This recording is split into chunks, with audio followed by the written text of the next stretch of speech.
ಚರ್ಚೆ ಆಗ್ತಿದೆ. ಬಿಜೆಪಿ ಎರಡಕ್ಕೂ ವಿರೋಧವನ್ನ ವ್ಯಕ್ತಪಡಿಸ್ತಾ ಇದ್ದಾರೆ. ಬಿಜೆಪಿ ಅವ್ರ ಕೆಲಸನೇ ಅದು. ಈಗ ವಕ್ಫ್ ಬೋರ್ಡ್ ಬಿಲ್ ಬಗ್ಗೆ ಅಸೆಂಬ್ಲಿ ಒಂದು ರೆಸಲ್ಯೂಷನ್ ಮಾಡ್ತು. ಅದಕ್ಕೆ ನಾನು ಸರ್ಕಾರಕ್ಕೆ ಧನ್ಯವಾದ ಹೇಳ್ತೇನೆ.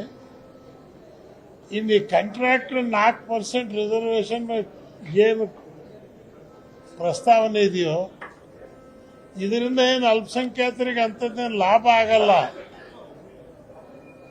ಕಾಂಟ್ರಾಕ್ಟ್ ಕೆಲಸ ಅವ್ರು ಆಲ್ರೆಡಿ ಮಾಡ್ತಾ ಇದಾರೆ. ತೇಜಸ್ವಿ ಸೂರ್ಯ ಅವ್ರು ಹೇಳೋರು ಸಾಬ್ರು ಟೈರ್ ಪಂಚರ್ ಹಾಕೋರು,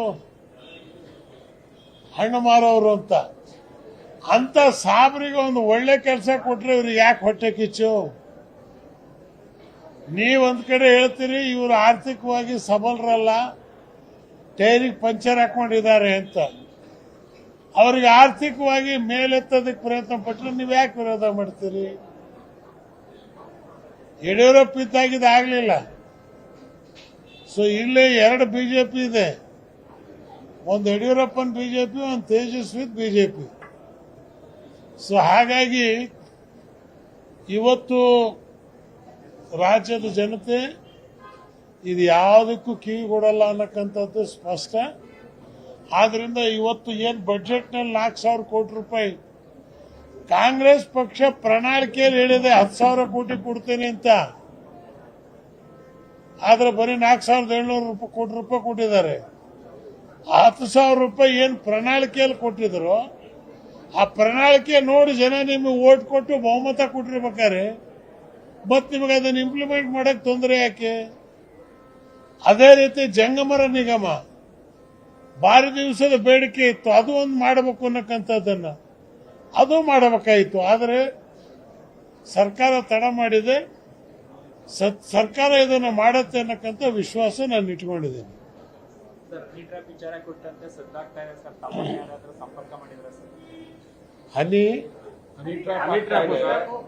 ಪ್ರಭಾವಿ ಸಚಿವರ ಒಳಪಟ್ಟಿದ್ದಾರೆ, ಪ್ರಯತ್ನ ಆಗಿದೆ, ಪಕ್ಷದ ನಾಯಕರಿಂದಲೇ ಆಗಿದೆ. ಇದು ಹನಿ ಟ್ರಾಪ್ ಅಲ್ಲಿ ಇದ್ದವರಿಗೆ ಅಭ್ಯಾಸ. ನಾವು ಹನಿನೂ ಅಲ್ಲ ಟ್ರ್ಯಾಪು ಅಲ್ಲ. ಹಾಗಾಗಿ ನಾನು ಏನು ಹೇಳಿ, ಇದು ಹಿಂದಿನ ಕಾಲದಲ್ಲಿ ಇದು ಯಾವುದೋ ಹನಿಗಳು ಇರ್ತಿರ್ಲಿಲ್ಲ. ಈಗ ಜಾಸ್ತಿ ಹನಿ ಆಗಿಬಿಟ್ಟಿದೆ. ಹನಿಗೆ ಜೇನು ಹುಳ ಕಚ್ಚಿದ್ರೆ ಏನಾಗತ್ತೋ ಅದೇ ಆಗ್ತಕ್ಕಂಥದ್ದು.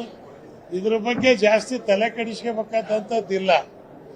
ಆಯ್ತು, ಅಕಸ್ಮಾತ್ ಯಾವನೋ ಮಾಡೇ ಬಿಟ್ಟ, ಏನದು? ಏನ್ ಲಂಚನ ಅದು? ಅವ್ನು ಚಟ ಮಾಡ್ಕೊಂಡು ಹೋಗಿದ್ದಾನೆ. ಅದನ್ನ ನೋಡ್ಕೊಂಡು ಇವ್ರು ಯಾಕ್ರಿ ಅದನ್ನ ಇದು ಮಾಡ್ಕೊಂಡಿರ್ಬೇಕು? ಅದರಿಂದ ರಾಷ್ಟ್ರಕ್ಕೆ ಏನಾದ್ರು ನುಕ್ಸಾನ್ ಆಗಿದೆಯಾ? ಕೆಲವರು ಪರದೆಯಿಂದ ಕೆಲವರು ಮಾಡ್ತಾ ಇದಾರೆ, ಬಹಿರಂಗವಾಗಿ ಕೆಲವರು ಮಾಡ್ತಾ ಇದಾರೆ. ಹಾಗಾಗಿ ಇದ್ರ ಬಗ್ಗೆ ನಾನು ಜಾಸ್ತಿ ತಲೆ ಕೆಡಿಸ್ಕೊಳಕ್ಕಾಗಲ್ಲ. ಅವ್ರವ್ರ ಶಕ್ತಿ, ಅವ್ರವ್ರ ಯುಕ್ತಿ. ಇದನ್ನೇ ಒಂದು ದೊಡ್ಡ ಅಪಾದನೆ ಮಾಡ್ತಕ್ಕಂಥದ್ರಲ್ಲಿ ಅರ್ಥವಿಲ್ಲ ಅಂತೇಳಿ ನನ್ನ ಭಾವನೆ. ಕುಮಾರಸ್ವಾಮಿ ಒತ್ತುವರಿ ಭೂಮಿನ ತೆರವು ಮಾಡ್ತಾ ಇದ್ದಾರೆ. ಆಗೋಯ್ತಲ್ಲ, ತೆರವಾಯ್ತಲ್ಲ. ಇಲ್ಲ ಅಂತಿದ್ರು, ಈಗ ತೆರವಾಗಿದೆ. ಕುಮಾರಸ್ವಾಮಿ ಕ್ಷಮೆ ಕೇಳ್ತಾರ?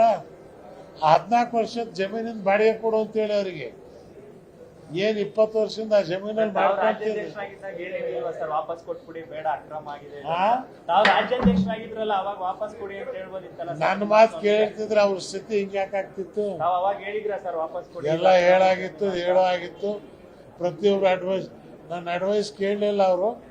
ಈಗ ಟೆಂಪ್ರವರಿಯಲ್ಲಿ ಮಂತ್ರಿ ಇದ್ದಾರೆ, ಅದು ಹೋದ್ಮೇಲೆ ಗೊತ್ತಾಗತ್ತೆ ನೋಡಿ.